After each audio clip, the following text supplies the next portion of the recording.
Advent ടോക്സിലെ 6-ാം ദിവസം ഇവർക്ക് സ്വാഗതം.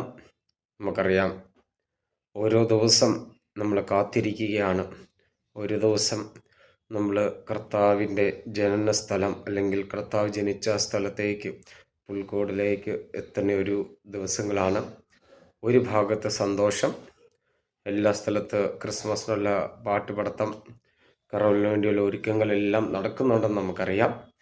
പക്ഷേ എന്നാൽ ഇത്രയെല്ലാം ഒരുക്കങ്ങൾ നമ്മൾ നടത്തുമ്പോൾ ദേവാലയം പൂർണ്ണമായി ലൈറ്റെല്ലാം ഇടുന്നു, ഡെക്കറേഷൻ നടത്തുന്നു, എല്ലാം ആഘോഷം, കുറേ കേക്ക് മേടിച്ചു വിതരണം ചെയ്യുന്നു. ഇതെല്ലാം നല്ലതാണ്.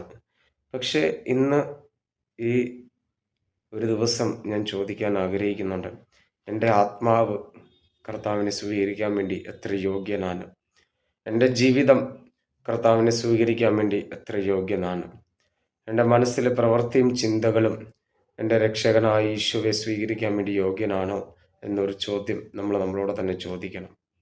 അപ്പോൾ ആദ്യമേ മനസ്സിലാക്കണം, ഇന്ന് നമ്മൾ എടുത്തിരിക്കുന്ന സുവിശേഷ ഭാഗം വിശുദ്ധ മത്തായി എഴുതിയ സുവിശേഷം 1-ാം അധ്യായം 16-ാം വാക്യമാണ്.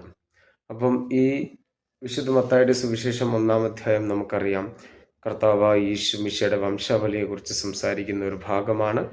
നമുക്കറിയാം, ഇംഗ്ലീഷ് ബൈബിളിൽ നമുക്ക് നോക്കിയാൽ ജീനിയോളജി ഓഫ് ജീസസ് എന്ന് എഴുതിയത് നമുക്ക് കാണാം. അപ്പം നമുക്കറിയാം എന്താണ് ഈ ജീനിയോളജി അല്ലെ വംശാവലി എന്താണെന്ന് നമുക്ക് കാണാൻ സാധിക്കും. എബ്രാഹാം മുതൽ രാജാക്കന്മാർ ഇസ്രായേലിൽ നയിച്ച ഓരോ രാജാക്കന്മാരുടെ കാര്യങ്ങൾ ഇവിടെ നമുക്ക് കാണാൻ സാധിക്കും. വിശ്വാസത്തിന്റെ പിതാവായ എബ്രാഹത്തെ കുറിച്ചും ഇവിടെ കാണാൻ സാധിക്കും. പക്ഷെ ഈ വിശ്വാസത്തിന്റെ പിതാവായ എബ്രാഹാം തൊട്ട് എല്ലാ രാജാക്കന്മാരും വന്നു നിൽക്കുന്ന എവിടെയാണ്? ഈ യഥാർത്ഥ രാജാവായ യേശുക്രിസ്തുവിന്റെ നാമത്തിലാണ്. യഥാർത്ഥ രാജാവായ യേശുക്രിസ്തുവിന്റെ സാന്നിധ്യത്തിലാണ് എല്ലാ രാജാക്കന്മാരും വന്ന് നിൽക്കുന്നത്. നമ്മൾ മനസ്സിലാക്കണം, യഥാർത്ഥ രാജാവ് കർത്താവാണ്. The king of king is Jesus Christ.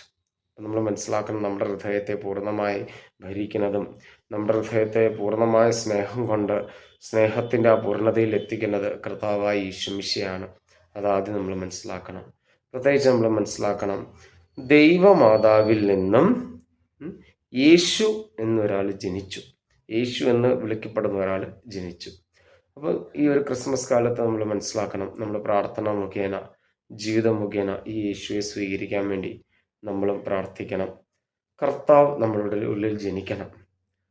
ദൈവമാതാവിൻ്റെ ഉള്ളിൽ സ്നേഹവും നന്മയും സമാധാനവും അനുഗ്രഹമുള്ളതുകൊണ്ട് രക്ഷകന് വേണ്ടി ഏറ്റവും അനുഗ്രഹപ്രദമായ ഒരു സ്ഥലം ദൈവമാതാവിൻ്റെ ഉദരമായി തീരുമ്പോൾ ഞാൻ എന്ന വ്യക്തി എൻ്റെ ഹൃദയം കൊണ്ട് യേശുവെ സ്വീകരിക്കണം. എൻ്റെ ഹൃദയത്തിൽ ക്രിസ്തു ജനിക്കണം. ആ ജനിച്ച ക്രിസ്തു എൻ്റെ കുടുംബത്തിനും ഞാൻ ആയിരിക്കുന്ന സ്ഥലത്തും അല്ലെ എൻ്റെ ശുശ്രൂഷ മേഖലയിൽ എല്ലാവർക്കും യഥാർത്ഥ ക്രിസ്തുവിൻ്റെ സ്നേഹം പകർന്നു കൊടുക്കാൻ നമുക്ക് സാധിക്കണം. പ്രിയമുള്ളവരെ, ഈ നോയമ്പ് കാലം പ്രത്യേകിച്ച് നമുക്ക് നമ്മളെ തന്നെ ഈശോനാമത്തിൽ സമർപ്പിച്ചുകൊണ്ട് നമുക്ക് രക്ഷകനെ സ്വീകരിക്കാൻ വേണ്ടി പ്രാർത്ഥനയോട് നമുക്ക് നമ്മളെ തന്നെ സമർപ്പിക്കാം.